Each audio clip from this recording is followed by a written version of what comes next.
Halo study mates, kembali lagi bersama Let's Study. Kali ini kita Let's Study Careers. Nah, pada kali ini kita akan belajar mengenai theme or topic dalam materi main idea. Nah, ini merupakan materi yang mendasar dan menarik nih untuk dipelajari. Sebelum dimulai, tidak lupa juga kita akan memberikan big thanks karena bahan pembelajaran ini dibiayai oleh donatur Let's Study. Sebelumnya, kita perkenalan dulu yuk. Nama aku Naila Marinli Aura Madina, but you guys can call me Marin. I'm an English tutor at Constanta, bimbingan belajar, and here are my achievements. Some of them are active mentor for NSDC Debating Championship, National Schools Debating Championship, English tutor at Constanta Education, English teacher at Lestasha, achieved 6th first place National English Debating Championship. Also a delegate for Wisconsin Youth Exchange. I scored 800 plus for literasi bahasa Inggris in subtest for UTBK, and National Spelling Bee coach for elementary to high school students. So it's nice to meet you guys. Hope we can learn more together right here at Let's Study. Oke, kita mulai hari ini dengan main idea. Kita bahas objective materials terlebih dahulu ya. Kita ada 5 kali ini. Yang pertama ada what's main idea. Apa sih sebenarnya main idea itu? Terus yang kedua, how to find main idea of a paragraph. Bagaimana caranya kita menemukan main idea di dalam paragraf-paragraf tertentu gitu. Lalu juga perbedaan antara main idea, topic, theme. Karena banyak sekali yang sering keliru terhadap 3 hal ini. Lalu yang keempat ada jenis soal main idea. Dan juga kita akan menutup dengan exercise. Tentunya kita harus berlatih dong, study mates. Oke, kita masuk ke main idea. Jadi sebenarnya main idea tuh apa sih, study mates? Oke, di sini kita bisa baca dari sini ada main idea. Main idea itu gagasan utama yang merupakan juga inti dari sebuah paragraf yang juga merangkum pesan utama yang ingin disampaikan oleh penulis. Nah, di sini juga tertera dalam setiap paragraf idealnya mereka memiliki satu main idea yang didukung oleh detail pendukung yang dengan lain kata kita bisa sebutkan dengan supporting details untuk memperkuat atau menjelaskan gagasan tersebut. Sebenarnya dalam setiap percakapan kita dengan teman-teman lain, pastinya kita juga memiliki main idea loh teman-teman. Kalau misalnya kita lebih jeli dalam setiap percakapan atau conversation yang kita lakukan dengan sahabat-sahabat, mungkin lagi bercerita, bercurhat, atau bahkan bergibah gitu, itu pasti ada main idea-nya, pasti ada sebuah topik atau satu intisari yang bisa kita ambil dari semua itu. Nah, dalam hal ini kita kan harus berhadapan dengan banyaknya teks-teks yang harus kita kerjakan. Oleh karena itu, untuk memudahkan kita mencari mana jawabannya, kita harus juga mengidentifikasikan main idea tersebut. So, bagaimana kita menemukannya? How do we find it? How do we find the main idea itself? Di sini ada 3 caranya, yaitu baca paragraf dengan seksama, cari kalimat utama atau yang sering kita sebut dengan topic sentence, dan juga perhatikan kata-kata repetitif. Kata-kata repetitif itu kata-kata yang diulang-ulang ya, study mates. Nah, biar nggak bingung, kita itu sering banget ketukar dalam hal main idea, topik sama theme. Apa sih bedanya? Coba kita lihat ya. Nah, di sini tertera beberapa contohnya dalam main idea, topik, sama theme. Tapi apa sih bedanya? Coba kita bahas pertama dulu dalam main idea ya. Main idea itu memang kita sering bahas dengan gagasan utama. Kita sebutnya gagasan utama or main idea. Ini merupakan pernyataan yang spesifik tentang topik yang dibahas dalam teks. Nah, maksudnya gimana nih? Contohnya, jika teks tentang kucing dan tikus, main idea-nya bisa jadi kucing menggunakan kecerdikannya untuk menangkap tikus. Jadi, main idea ini menjelaskan bagaimana topik tersebut dijelaskan dalam teks. Begitu. Kalau dalam sini contohnya ada penguins are birds that cannot fly but they are excellent swimmers. They live in extremely cold places like Antarctica and have adapted to survive in harsh conditions. Main idea-nya adalah penguins are birds that live in cold environments and are skilled swimmers. Nah, di sini main idea ini menjelaskan bagaimana topik tersebut dijelaskan di dalam teks tersebut. Nah, apa bedanya dengan topik? Coba kita lihat di dalam topik ya. Nah, kalau topik itu merupakan subjek atau bahasan utama dari sebuah teks. Contohnya di sini. Penguins are birds that cannot fly, but they are excellent swimmers. They live in extremely cold places like Antarctica and have adapted to survive in harsh conditions. So, what is the topic? The topic is penguins, karena itu merupakan subjek atau bahasan utama dari kutipan tersebut. Nah, kalau theme apa nih? Theme apa bedanya dengan main idea dan topik tadi? Nah, kalau theme ini merupakan pesan moral atau pelajaran yang bisa diambil dari teks tersebut. Karena tadi semua kutipannya sama, kita lihat topiknya di sini adalah adaptation and survival in extreme environments. Nah, perbedaan dari main idea, topik, dan juga theme ya kita bisa lihat di sini kan. Jawabannya beda-beda kan. Tadi main idea adalah bagaimana topik tersebut dijelaskan dalam teks, sedangkan tadi topik itu merupakan subjek atau bahasan utama dari sebuah teks tersebut. Nah, sekarang di sini theme-nya itu merupakan pesan moral atau pelajaran yang bisa diambil dari kutipan teks tersebut. Yang bisa diambil adalah adaptasi dan juga survival di dalam extreme environments. Begitu ya, untuk perbedaan main idea, topik, dan theme. Hati-hati study mates, harus lebih jeli lagi ya. Oke, next. Berikut ada beberapa jenis soal atau sering keluar soal-soal tentang main idea tuh bentuknya seperti ini teman-teman. Ada what is the main idea of the paragraph, ada which sentence best expresses the main idea of the text, what is the main focus of the paragraph mainly discusses, what does the author emphasize in this paragraph. My bad. But all of this atau semua kalimat-kalimat ini menggambarkan tentang main idea. Menanyakannya sih pada intinya main idea. Memang kata-katanya yang digunakan beda gitu ya. Kok kayaknya mereka muter-muter gitu ngomongnya atau kok beda cara menanyakannya. Tapi intinya sama. Mereka semua sedang menanyakan tentang main idea. Nah, kalau selanjutnya topik kayak gimana? Ada juga nih contohnya. What is the topic of the paragraph? The paragraph mainly talks about. What is the subject of the passage? Which of the following best describes the topic of the text? Nah, itu untuk soal mengenai topik. Lalu selanjutnya ada soal tentang theme. Nah, kalau jenis-jenis soalnya seperti berikut. What is the theme of the story? Which of the following best represents the moral of the passage? The underlying message of the text is. What is the lesson conveyed by the story? Which of the following best describes the theme of the text? Oke, dari semua jenis soal ini membahas tentang theme. Oke, selanjutnya kita akan masuk dengan practice because practice makes perfect or practice makes it better. Alright, untuk cara latihannya atau cara exercise for this practice is aku akan berikan waktu pada study mates untuk pause videonya dan baca dan menyimak soal-soal yang ada di practice kali ini. Lalu kita akan bahas bersama-sama dan akan di-reveal manakah jawaban yang paling tepat lalu kita bahas. Okay, are you ready for the first one? Dan kita akan lanjut terus sampai ada 10 soal kali ini ya, study mates. Oke, kita mulai dengan nomor 1, silakan.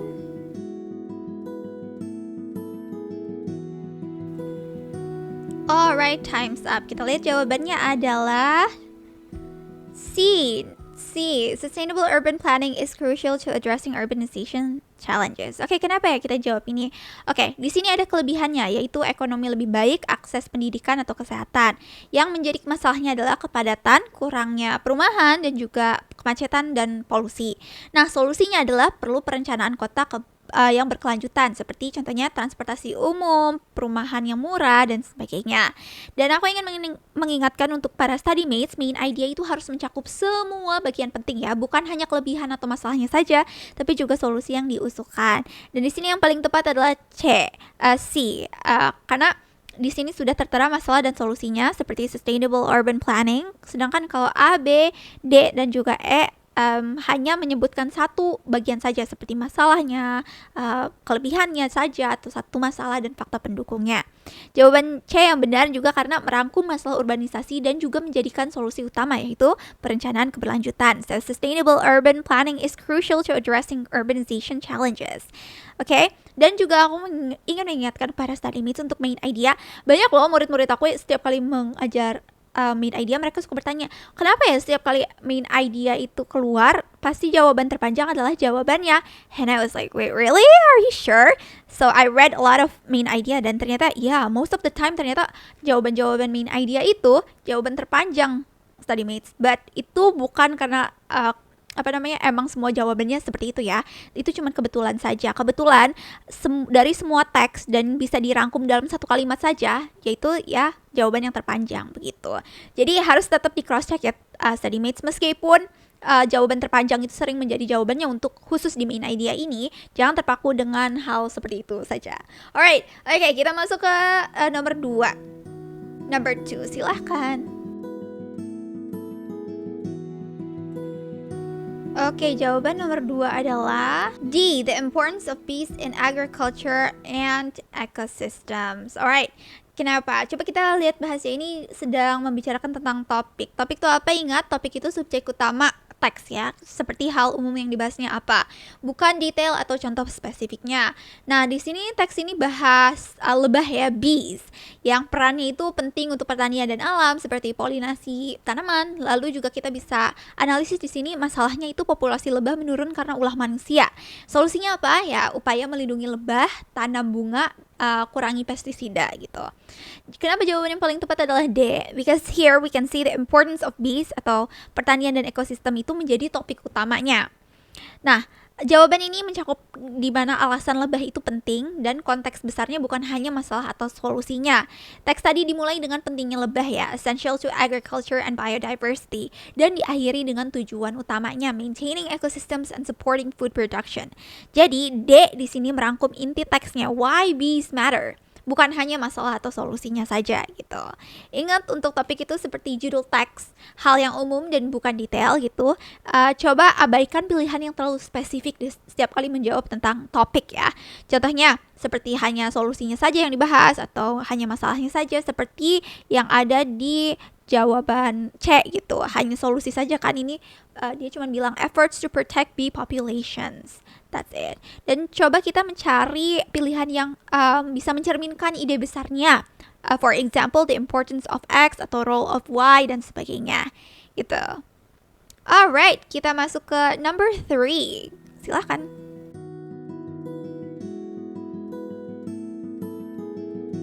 Alright, number 3 ini bahas tentang theme ya. Ingat theme itu apa? Theme itu pesan moral atau pelajaran hidup yang ingin disampaikan cerita. Jadi bukan sekedar ringkasan alur apa yang terjadi, apa yang bisa kita pelajari dan sebagainya. Coba kita bedah dulu di sini teksnya. Masalahnya itu adalah desa kecil mengalami kekeringan parah. Nah, aksinya itu apa? Warga bekerja sama, seperti contohnya di sini gali sumur lebih dalam atau hemat air atau buat tempat penyimpanan air, dan hasilnya apa? Ya mereka selamat dan menginspirasi desa lain. Pesannya apa nih di sini? Kerjasama dan tekad yang kuat untuk menyelamatkan mereka. Jadi jawaban yang paling tepat adalah yes, it was A the whole time. A is correct. Working together can help overcome difficult situations. Ingat theme itu moral of the story, right? So, working together can help overcome difficult situations. Ini sesuai dengan ceritanya kalau warga itu bersatu bukan saling menyalahkan, lalu berhasil atasi kekeringan tersebut gitu. B, C, D sama E juga kurang tepat kan B hanya membahas faktanya saja bukan pesan moralnya ya. Ingat, kita harus mencari pesan moralnya. Nah, terus mungkin ada yang terkeliru gitu dengan jawab D gitu. Nah, cerita ini tidak bicara tentang tindakan segera ya atau requires immediate action, tapi strategi jangka panjang seperti persiapan kerja sama yang ada di sini gitu. Kenapa tadi A yang paling tepat? Karena instead of blaming each other, the villagers came together. Their cooperation and determination helped them survive. Cerita di sini ingin kita mengingatkan sesuatu bahwa kalau bersatu itu kuat gitu kan. Oke, so tema itu biasanya berupa pelajaran hidup ya, seperti kejujuran adalah yang terbaik atau ngomongin tentang kebersamaan, sinergi, mengalahkan rintangan dan sebagainya. Coba kita harus menanyakan juga kalau apa sih yang penulis ingin membaca pahami atau yang ingin kita rasakan tuh apa setelah baca teks tersebut. Dan kita juga harus menghindari pilihan yang deskriptif, seperti yang menjelaskan hanya apa yang terjadi saja. Begitu ya, study mates. Okay, now that's for number 3. Kayaknya kita sudah menyentuh 3 hal utama ya, main idea, topic, and theme. Coba kita lihat di number 4. Let's see, silakan.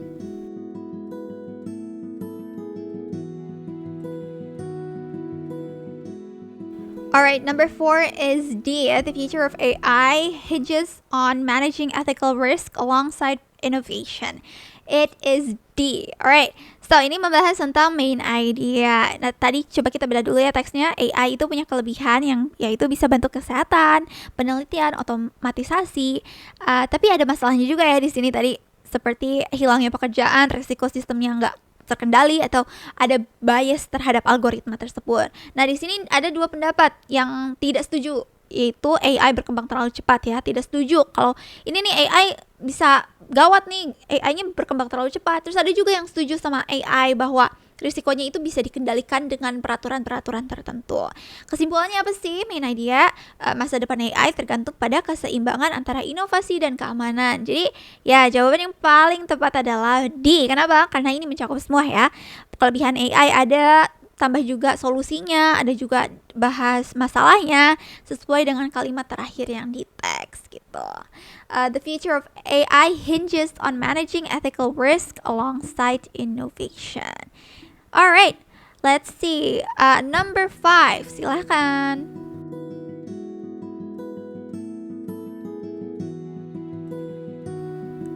Alright, number 5, the answer is D. Despite benefits, social media's negative effects on mental health and society demand scrutiny and change. Alright, coba kita bedah dulu ya. Kenapa kita jawab hal tersebut? Coba kita bedah dulu. Di sini isi teksnya itu ada kelebihan media sosial, yaitu komunikasi global instan, membangun komunitas.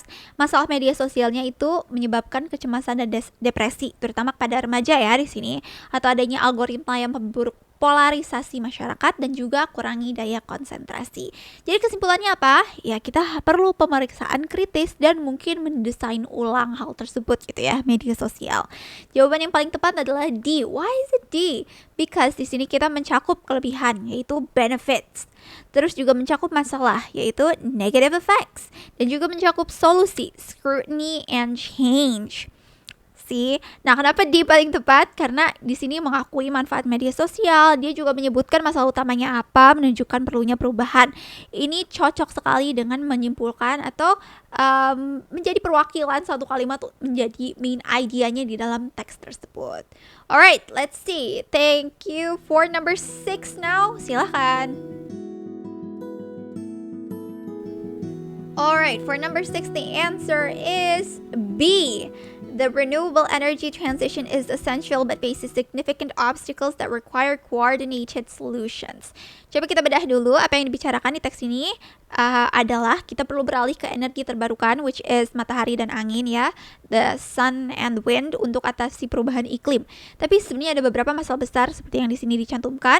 Sumbernya tidak selalu ada, seperti matahari itu tidak selalu bersinar kan, angin juga tidak selalu bertiup, biaya awalnya mahal, perlu perbaikan jaringan listrik. Oh my god, there's so many things that's wrong gitu kan. Solusinya apa? Solusinya ya kita butuh investasi besar untuk teknologi yang penyimpanan energi seperti ini. Terus kita juga butuh dukungan pemerintah, the government, right? And we need kerjasama internasional. Ya. Kenapa jawabannya tadi B yang paling tepat? Karena di sini essential itu artinya penting ya teman-teman. The renewable energy transition is essential. Terus ada juga faces obstacles. Ada masalah ya. Ini seperti yang tadi disebutkan, faces obstacle. Faces obstacle itu artinya ada masalah. Terus ada require coordinated solutions. Ini butuh solusi terkoordinasi. Seperti contohnya tadi investasi, kebijakan, kerjasama, dan sebagainya. Gitu.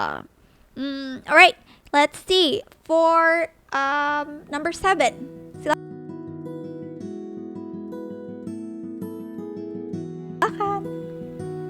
The answer for number 7 is E. Alright, remote work offers significant benefits and drawbacks leading toward hybrid solutions. So what is the main idea of the text? E ya. Kenapa? Coba kita bahas. Ini lagi bahas apa sih?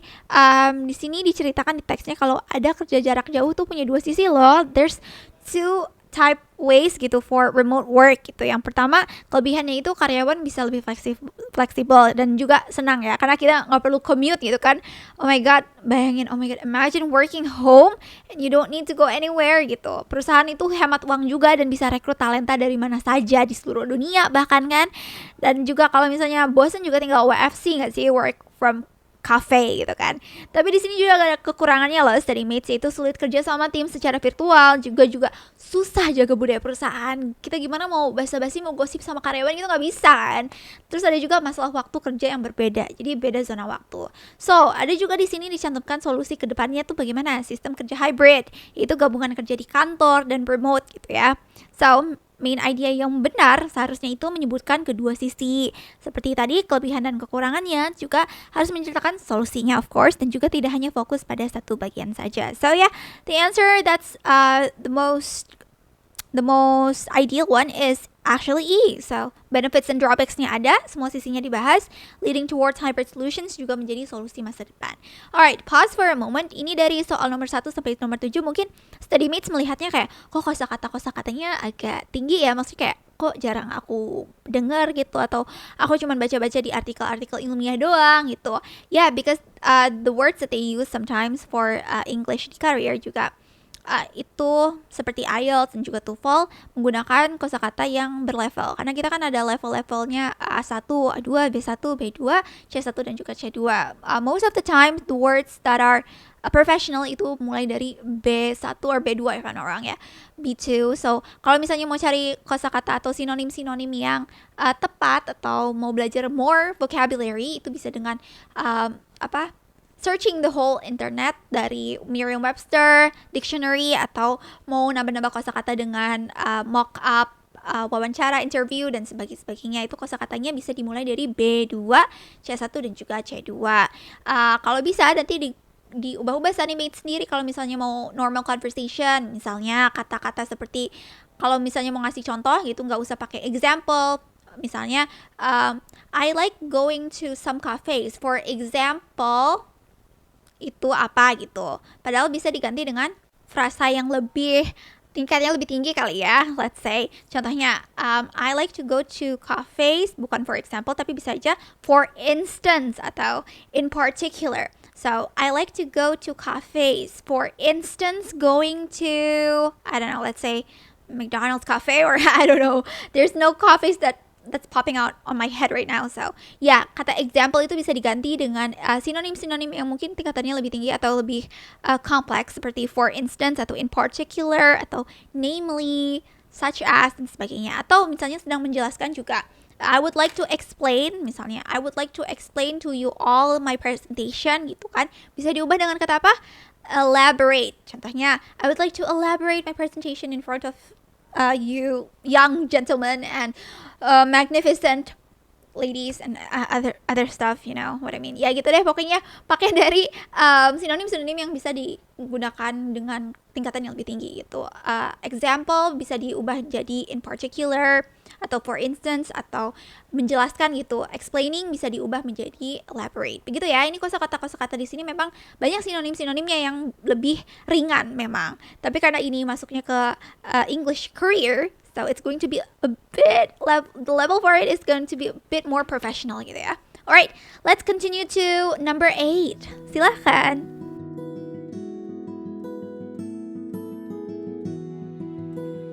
Alright, number 8, the answer is E. Cultural globalization has complex dual effects of homogenization and new exchange or creation. Alright, tadi sebenarnya kita bahas apa sih di sini? Oke, tadi ini membahas tentang cultural globalization ya. Jadi globalisasi budaya yang memiliki dua dampak, yaitu dampak buruk dan juga dampak baik tentunya, yaitu dampak buruknya budaya lokal itu terpinggirkan ya. So it's not really that important. Terus juga budaya barat juga mendominasi. Juga untuk dampak baiknya itu pertukaran budaya pastinya lebih mudah, exchange, cultural exchange. Terus juga lahirlah budaya-budaya baru atau gabungan-gabungan. Kesimpulannya hasilnya itu rumit, ada sisi baik dan buruknya. Jadi di sini kita harus mencari main idea yang benar, which is harus menyebutkan dua dampak, ya, positif dan negatifnya, dan juga harus menunjukkan kalau ini proses yang kompleks loh, nggak gampang loh menyelesaikannya, dan tidak hanya fokus pada satu sisi saja. Dan of course the most ideal one would be E. Cultural globalization has complex dual effects of homogenization and new exchange or creation.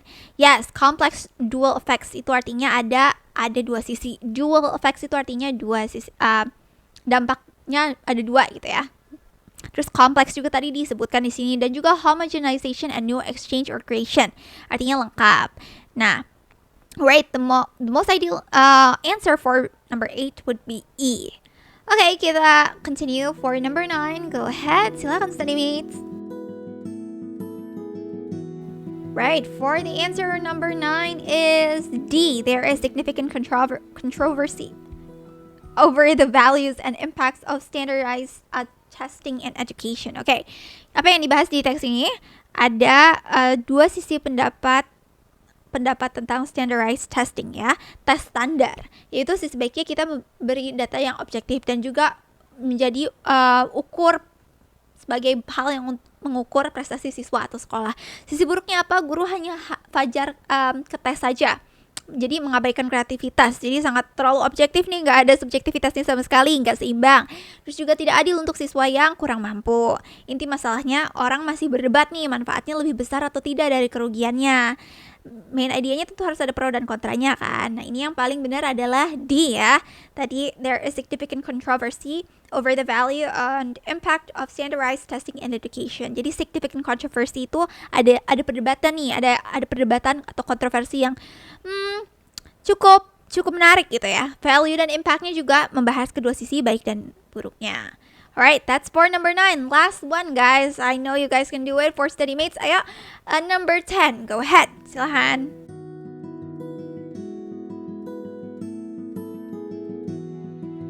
Alright, last one, number 10. The answer would be D. De-extinction is scientifically possible, but ethically complex and controversial.